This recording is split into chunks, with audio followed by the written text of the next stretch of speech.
Hey guys, sorry it's been a while since I've recorded a video. I just got really busy with school and life essentially.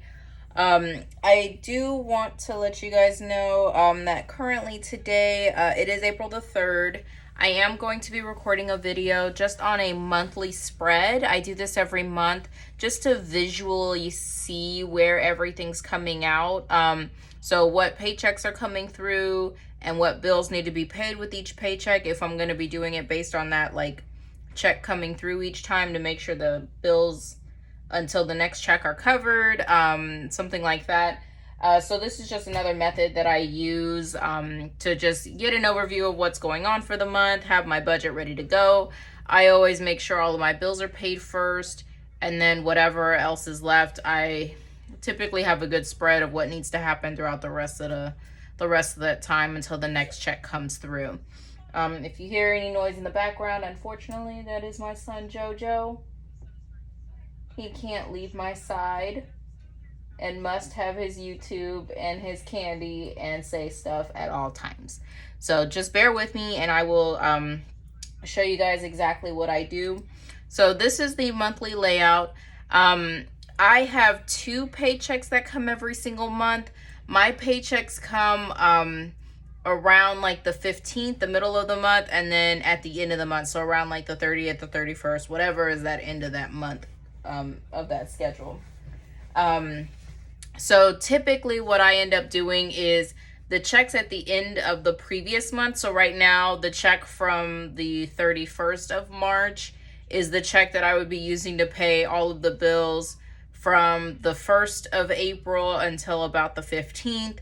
Then anything from the 15th on would go on that check, essentially, the check that comes in on the 15th. So I will go ahead and mark my paydays first, and then I will go ahead and just mark all of my bills based on due date.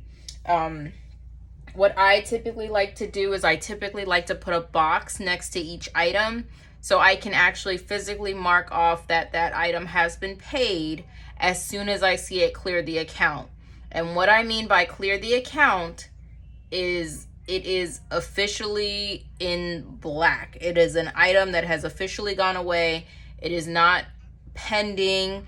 It is not like it's an item that isn't pending but isn't also like a disappeared item. It has to physically clear the account. The balance has to actually go down and not say pending next to it. So I think a lot of people mess up on their budget in that sense. Maybe not necessarily with bills per se, but maybe with an item from like a restaurant or a different store.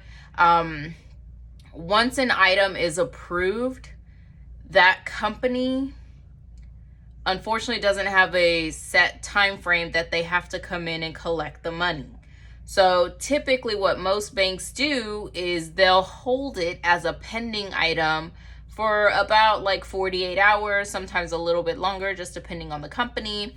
And that usually is enough time for most of the businesses to just come in and pull the funds that they need to from the merchant.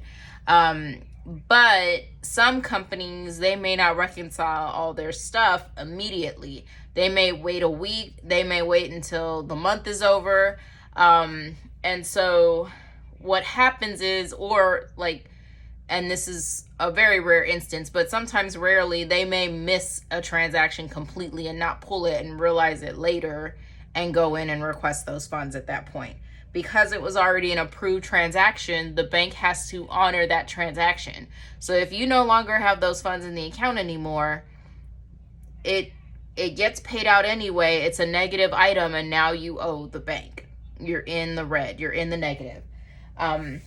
So that is why I always put a box next to everything and mark it off as soon as I see that it has officially cleared the account. It is not in any sort of weird status. It has left the bank. It has left my account, and I no longer owe that person or merchant or company, whatever you want to call it. So the very first thing that I do is I just lay out all of my items, and then as these bills are coming through, I start putting the amounts that are due for all of them. I work off a separate system, a spreadsheet, where I make sure that everything is listed on there and I have at least a budgeted amount. But once I get an actual amount, I go in and put it in here, and then mark off as I go. So the first item, which is always going to be due on the 1st, is my rent. And then, like I said, whatever will go here is the amount that I end up paying for my rent at that point. I do live with somebody else, so my rent is split in half, essentially. I pay my half, and then the other person pays their half. The next item that is due for me during the month is the cable bill. It is due around the 6th. I ended up getting cable and internet combined. And the only reason for that really is just because it actually ended up being cheaper when I put all the items together. And I absolutely needed the internet piece, at least at bare minimum, for schooling. Next item that is due for me, and unfortunately I got quite a few items that are due pretty much all at the same time. So these are the only 2 items that are due with that check that comes usually on that last day of the previous month. And then everything else is pretty much practically due with this check. Or let me actually list my paydays on here. So these are the paydays. So I do have a car note that's due on the 14th, and quite frankly, if it's the day after, nobody really cares about it. There is a 10-day grace period on auto loans, so I technically do have until the 24th to make it. Do I wait that long? Never. If I feel like if I feel like the bills that are with this check would be way too much, then I just go ahead and cover it with the previous check. It's all a matter of preference. And I make it due the 14th. It actually is due at the end of the month. It's due on the 30th. So I prepay my payments in advance, or as far advance as I possibly can. So the next item that is due is going to be the car. I'm just going to put it on the 15th this time, just for those purposes. I typically have my car, my cell phone, and my renter's insurance that are all due at the same time. All due on the same day, actually. So car, and then my cell, and my renter's insurance. You will not see my auto insurance on here, and the reason for that is because I pay that all up front. So whenever that bill comes through, I just put the cash in there and just call it a day. I don't let that one linger on for far too long. Next items that are due are my credit cards. They're due on the 18th. So I will put those here. I have 2 credit cards. And hopefully those will be paid off by the end of this year. I got a nice raise. We get annual raises, and I got a nice one a couple months ago. So I am now looking at paying off a lot of this debt. My car, I'm kind of in a questionable situation with. I could make a pretty good killing off of that car right now, but then I'd be carless. I am currently working from home, so being carless wouldn't be the worst thing in the world. And the person I live with has a car that I could also use, so it wouldn't be the end of the world for us, but I'm not too sure. We're trying to save money for a house. And we have the funds, but we just want more funds because of the type of market that we're in. We just want to be able to have way more bidding power than we currently have. The very last item that is due every single month for me is going to be our electric bill, and that is typically due on the 22nd. This is going to be dependent on the billing cycle kind of thing. They have to do it every 30 days, but they check the meter within the middle of the month or something like that. And so my electric is typically due around the 22nd. So these are all of the items that are due currently. As of right now, I think these two items, quite frankly, have already cleared at this point. What typically happens is with the check that comes in, I just pay whatever items I feel are needed to be paid immediately. So whether it be the rent, the cable, and all of these items, the rent, the cable. This time I just did the rent and the cable. I typically just go ahead and get those items covered immediately with that check, and then I just go ahead and mark them off as they're paid. I then figure out what amount is left over. So I automatically live off of only a certain amount. I don't live off of every single penny that comes through the account. So that way certain funds are already allocated to savings, and I don't physically see that money. I don't touch that money, and it just continues to build. Same with my son. I have a separate account that funds automatically deposit into every single time I get paid.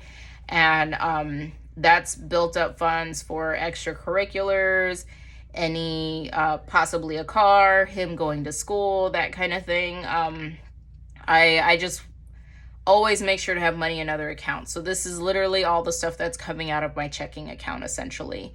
That I try to keep a very small balance in, so because it is used way more frequently and could possibly be like used in scam purposes or anything like that. So I try to make sure to keep a smaller amount in this account. It also helps me from spending so much, because yeah, I don't have a spending problem, but every time I do go out, if I feel like something is super nice, I do tend to typically go ahead and buy it. More so for my son than me, but I typically tend to buy it anyway. But yes, this is how I set everything up. Another course of action that I do end up taking is I write down all of my debts. So at least once in the month, I go in and put a date over here, and I just list my items. Right now, my only items that I have that are debt are the car and the 2 credit cards.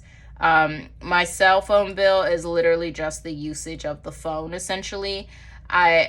The phone itself is paid for in cash. So there is no debt with regards to the phone itself. So I would list out these 3 items and put them over here, and then just say whatever the balance was at that time. I do like to go back and look at previous months just to see if there's a change in balance, and it helps with regards to interest. If you look at your statements every month, it tells you what your payment is, and then it also tells you any interest that is accrued during that time frame. And it can be a little disheartening, but it's telling you facts. A lot of people make just the minimum payment and don't realize the minimum payment is not applying as much as they thought it is towards that principal balance. And it means you're not paying your balance off as quickly as you would like. Just because you put $50 towards that loan does not mean that all $50 is going to that balance. The credit card companies make the money immediately available to you, but then once your billing cycle ends, they charge whatever interest they need to based on your average balance that you've had at the time, and you'll be surprised at how much of that is going right back to the interest and adding right back into your principal balance. So always look at that information, because you want to make sure your payments are actually applying exactly how you want them to, first off. Second off, if you need to come up with a better game plan, then that's your cue to come up with a better game plan to get stuff paid off, because a lot of people don't take into consideration that that money practically is going right back to interest, depending on how much you're paying towards it. But yeah, those are my little tidbits. I probably will look at this today, if not tomorrow, and put my debts over here and list them all off. The only other thing I do like to put on here...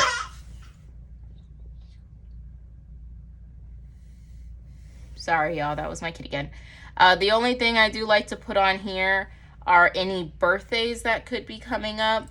My mom's birthday is actually on Easter this year. So we're doing a birthday party slash Easter celebration kind of thing, which I'm sure she's gonna like. And so I'll go ahead and put her birthday on here, and pretty much that's it. I don't have any other birthdays in the month of April that are people that are like close to me in this same area that I'd be like physically attending a celebration for. So her birthday is pretty much going to be the only one that's going to be listed on here. If you guys do have any questions, definitely let me know. Make sure to comment, like, subscribe, share, all of that good stuff. And let me go ahead and show JoJo, since he's so desperate to be on camera. Come on, JoJo. Come on. Come on. You gonna come on? Well, he decided not to be on camera anymore. But if he does, I'll let you guys know. But yes, that was all that I wanted to show you guys. It's just this monthly spread, how I take care of this, how I maintain it every single month. And like I said, if you have any questions, definitely let me know and I'll get back with you. Thank you so much for your time, and I hope you guys enjoy the rest of your day. Alrighty, bye.